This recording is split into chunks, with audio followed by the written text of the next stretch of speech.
જામનગરમાં છેલ્લા 50 વર્ષથી 10,000થી વધુ બ્રાસપાટના નાના મોટા ઉદ્યોગો કાર્યરત છે.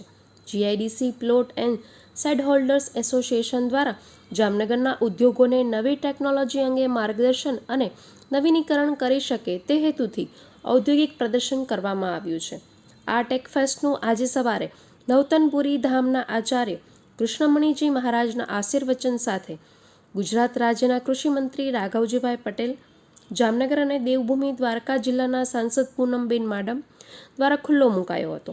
આ પ્રસંગે ધારાસભ્ય દિવ્યેશભાઈ અકબરી, મેઘજીભાઈ ચાવડા, જામનગર જિલ્લા ભાજપ પ્રમુખ રમેશભાઈ મુંગરા તેમજ જામનગર શહેર ભાજપ પ્રમુખ વિમલભાઈ કગથરા સહિતના અનેક ઉદ્યોગપતિઓ તેમજ ઔદ્યોગિક સંસ્થાઓના હોદ્દેદારો અને મહાનુભાવો ઉપસ્થિત રહ્યા હતા. તેમજ ચેમ્બર ઓફ કોમર્સના પ્રમુખ બિપેન્દ્રસિંહ જાડેજા પણ હાજર રહ્યા હતા.